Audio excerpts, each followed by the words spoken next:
ರಾಜ್ಯದಲ್ಲಿರ್ತಕ್ಕಂಥ ಈ ಕಾಂಗ್ರೆಸ್ ಸರ್ಕಾರ ಅಧಿಕಾರದ ಅಮಲಿನಲ್ಲಿ ಈ ರೀತಿ ನಡ್ಕೊಳ್ತಾ ಇದ್ದಾರೆ. ಪದೇ ಪದೇ ಈ ರೀತಿ ಘಟನೆಗಳು ನಡೀತಾ ಇರ್ತಕ್ಕಂಥದ್ದು.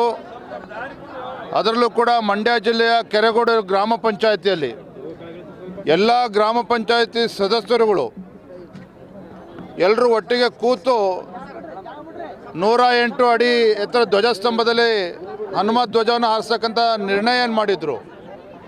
ಇವತ್ತು ಏಕಾಏಕಿ ಪೊಲೀಸರು ನುಗ್ಗಿ ಲಾಠಿ ಚಾರ್ಜ್ ಮಾಡಿ ಗ್ರಾಮಸ್ಥರ ಮೇಲೆ ಆ ಧ್ವಜವನ್ನು ಇಳಿಸಿರ್ತಕ್ಕಂಥದ್ದು ನಿಜವಾಗ್ಲೂ ಕೂಡ ಇದು ಖಂಡನೀಯ. ಇದು ಎಲ್ಲ ಒಂದು ಕಡೆ ರಾಜ್ಯ ಸರ್ಕಾರ, ರಾಜ್ಯದಲ್ಲಿರ್ತಕ್ಕಂಥ ಕಾಂಗ್ರೆಸ್ ಸರ್ಕಾರ ಪೊಲೀಸರ ಮೂಲಕ ಗುಂಡಾಗಿರಿಯನ್ನು ಮಾಡಿಸ್ತಾ ಇದ್ದಾರೆ.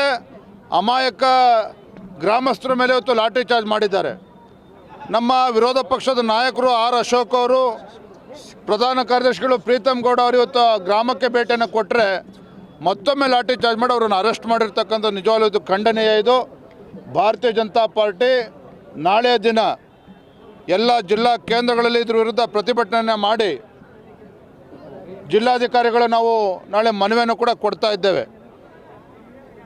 ಮುಂದಿನ ದಿನಗಳಲ್ಲಿ ಯಾವ ರೀತಿ ಹೋರಾಟವನ್ನು ಕೈಗೆತ್ತಿಕೊಳ್ಬೇಕು ಅದನ್ನು ಕೂಡ ಇವತ್ತು ಸಂಜೆ ಎಲ್ಲರ ಜೊತೆ ಚರ್ಚೆಯನ್ನು ಮಾಡ್ತಾನೆ. ಸರ್, ಈಗ ತ್ರಿವರ್ಣ ಧ್ವಜನ ಆರಿಸಬೇಕು ಮತ್ತು ಆರಿಸಿದ್ದಾರೆ ಸರ್, ಸದ್ಯಕ್ಕೆ ಆರಿಸಬೇಕು ಅಂತ ಹೇಳಿ. ಬಟ್ ಈಗ ನೆಕ್ಸ್ಟ್ ಯಾವ ರೀತಿ ಹೋರಾಟ ಇರ್ತಂತೆ? ತ್ರಿವರ್ಣ ಧ್ವಜ ಇಳಿಸಬೇಕಾ? ನೋಡ್ರಿ ತ್ರಿವರ್ಣ ಧ್ವಜ ಇಳಿಸ್ಬೇಕು ಅಂತ ನಾವು ಹೇಳ್ತಾ ಇಲ್ಲ. ಆದರೆ ಇವತ್ತು ರಾಜ್ಯದಲ್ಲಿ ಒಂದು ಕಾನೂನು ಸುವ್ಯವಸ್ಥೆ ಹದಗೆಡಿಸ್ತಕ್ಕಂಥ ಪ್ರಯತ್ನ ರಾಜ್ಯ ಸರ್ಕಾರನೇ ಇಳಿದಿರ್ತಕ್ಕಂಥದ್ದು. ಇವತ್ತು ಗ್ರಾಮ ಪಂಚಾಯತಿಯಿಂದ ನಿರ್ಣಯ ಮಾಡಿ ಇವತ್ತು ಧ್ವಜನ ಹಾರಿಸಿರ್ತಕ್ಕಂಥದ್ದನ್ನು ಏಕಾಏಕಿ ಪೊಲೀಸರು ಹೋಗಿ ಲಾಠಿ ಚಾರ್ಜ್ ಮಾಡಿ ತೆಗಿತಕ್ಕಂಥ ಅವಶ್ಯಕತೆ ಏನಿತ್ತಾಗದ್ರೆ ಎಲ್ಲೋ ಒಂದು ಕಡೆ ರಾಜ್ಯ ಸರ್ಕಾರ ಲೋಕಸಭಾ ಚುನಾವಣೆಯಲ್ಲಿ ಅವರ ಏನು ಬೇಯೋದಿಲ್ಲ, ಇಲ್ಲಿ ರಾಜ್ಯದಲ್ಲಿ ಗೆಲ್ಲೋದಕ್ಕೆ ಸಾಧ್ಯ ಇಲ್ಲ ಅಂತೇಳಿ ಅವ್ರ ಮನವರಿಕೆ ಆಗಿದೆ. ಹಾಗಾಗಿ ಈ ರೀತಿ ಹುಚ್ಚುಚ್ಚಂಗೆ ನಡ್ಕೊಳ್ತಾ ಇದೆ ರಾಜ್ಯ ಸರ್ಕಾರ. ಇದಕ್ಕೆ ತಕ್ಕ ಉತ್ತರ ನಾವು ನೀಡ್ತೇವೆ ಬರೋಂಥ ದಿನಗಳಲ್ಲಿ. ಯಾವ ಕಾರಣಕ್ಕೆ ಮಾಡಿದ್ದಾರೆ ಅಂತ ನೀವೇ ಕೇಳಿ ರಾಜ್ಯ ಸರ್ಕಾರಕ್ಕೆ.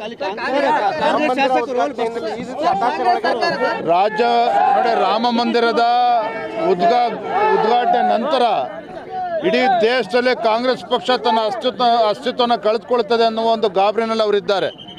ರಾಜ್ಯದಲ್ಲಿ ಆಡಳಿತ ಪಕ್ಷವಾಗಿರ್ತಕ್ಕಂಥ ಕಾಂಗ್ರೆಸ್ ಪಕ್ಷ ಈ ರೀತಿ ಮನ ಬಂದಂತೆ ನಡ್ಕೊಳ್ತಾ ಇರ್ತಕ್ಕಂಥದ್ದು ಒಂದು ರೀತಿ ಹತಾಶರಾಗಿ ಈ ರೀತಿ ಮನ ಬಂದಂತೆ ನಡ್ಕೊಳ್ತಾ ಇದೆ.